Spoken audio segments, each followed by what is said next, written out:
Mama, mama, mama, Africa. Are we victors or victims?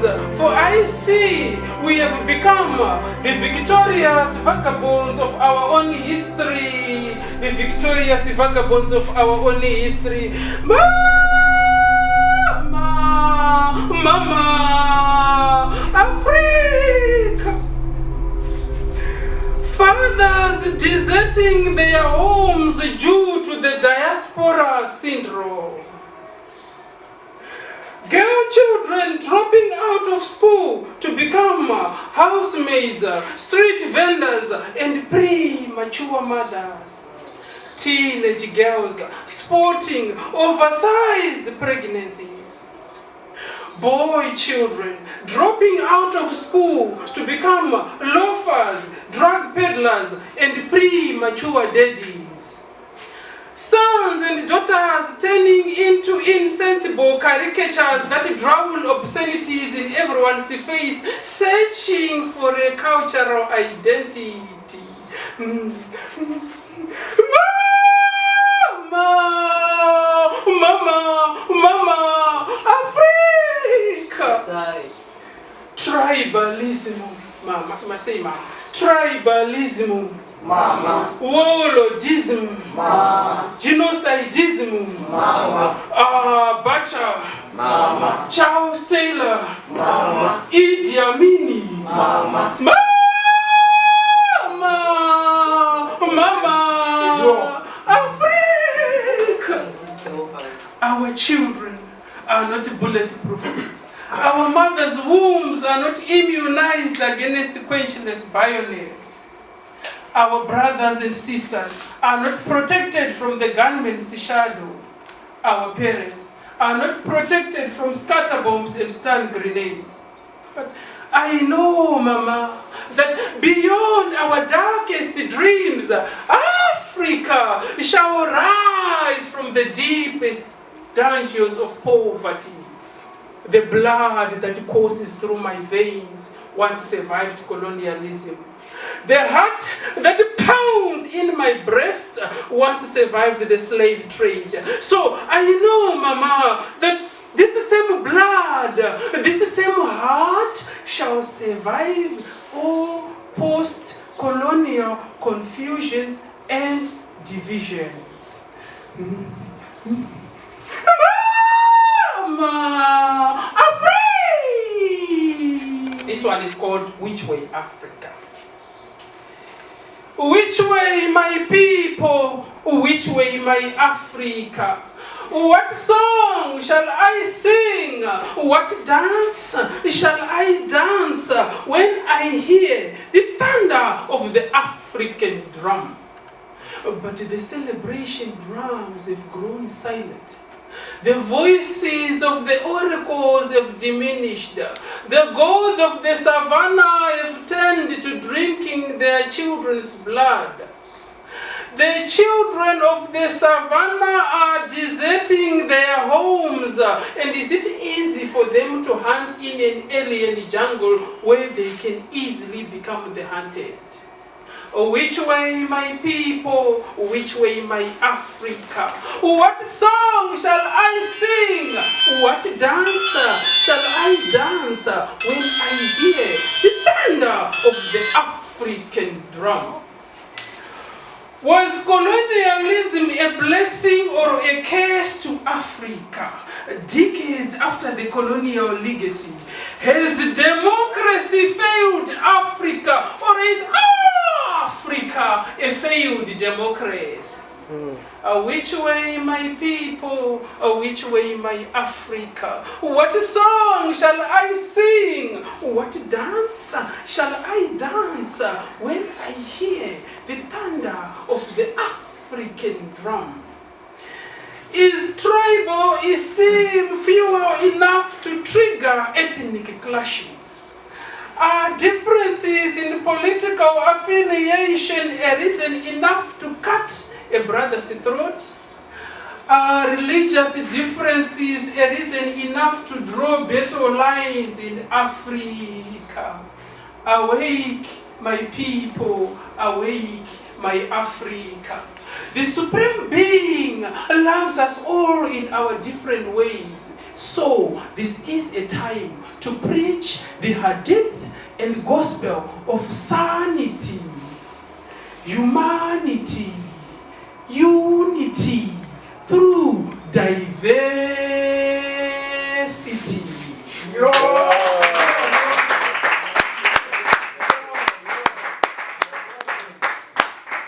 Right. When it comes to careers available for poetry, I think there are a lot. They are just as the same as the other performance. In sport, for example, those soccer commentaries. In my country, I grew up listening to the soccer commentaries of Charles Mabika. You would love to hear every word he said, even if he exaggerated some of the things on the soccer pitch, but you loved his voice. You would hang on to every word that he says. Also in sport, we know of the haka in the New Zealand guys. They like to, the All Blacks. They perform with so much energy, and they say some words, and there's some formation on the, and they perform with power and passion. To me, that's performance poetry.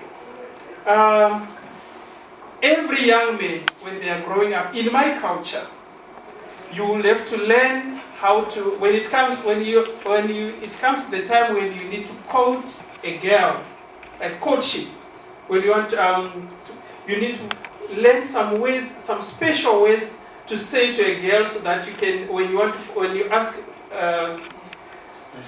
okay, I'm running out of ways to express here. But courtship is one of those ways that boys in mostly traditional societies, they would have to work on their words so that they can talk to a girl, so that they can win that girl's heart. Right. We also look at weddings. The words that are used at weddings, right? The I do. That's a performed poem. We see people are dressed in certain costumes, and there is a certain atmosphere, and we have the performance. Now, our funeral rites, they are also forms of performance, poetry performed, dust to dust.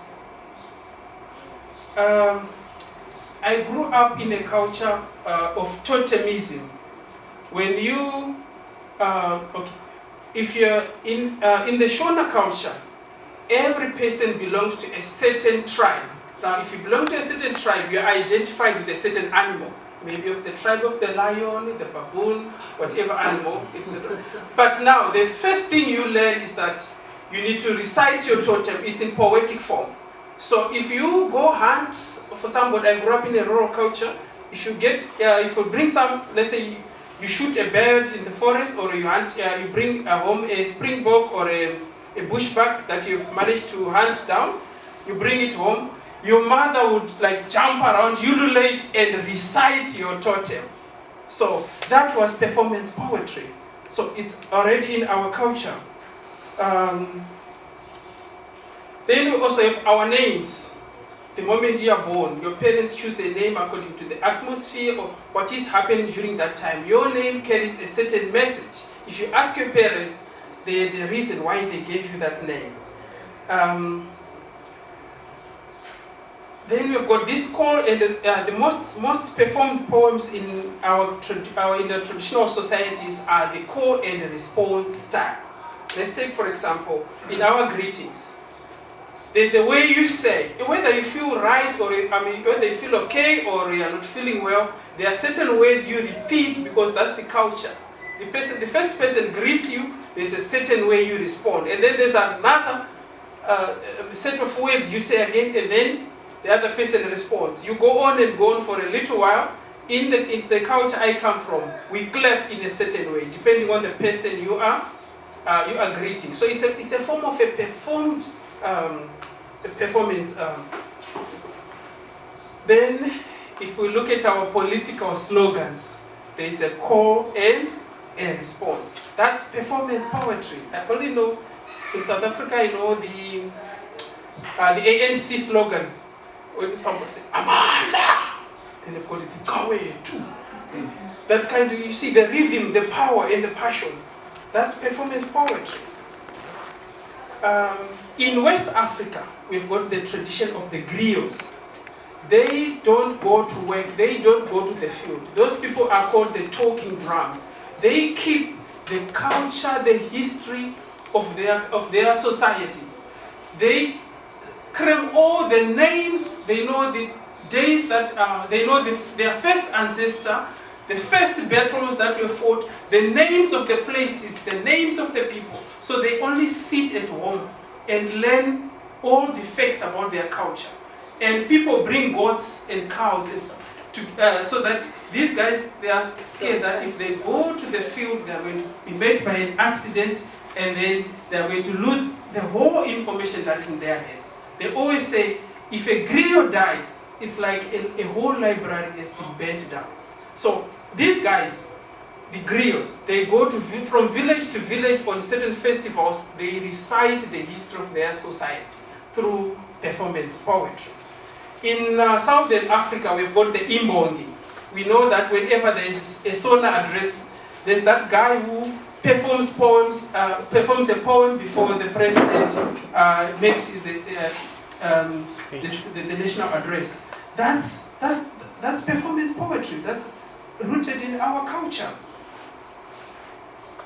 But I also hear the story that Ushaka is an Imbongi.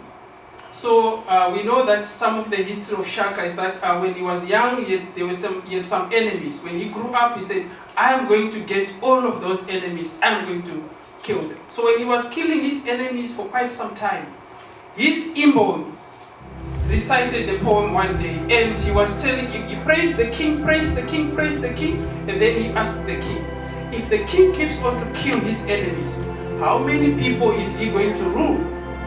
So people thought, oh, this guy is going to be killed, is going to be killed by Shaka. But Shaka respected the Imbongi. He did not kill that Imbongi, but the killings stopped. So that's the role that this Imbongi played. So that's how this culture of performance poetry is respected in certain cultures. I remember this year, they wanted to stop the Imbongi from performing at the president's inauguration because they were citing things like budget stuff. But because it's a culture, people spoke up and the culture was restored. Then we come to the... Cut it.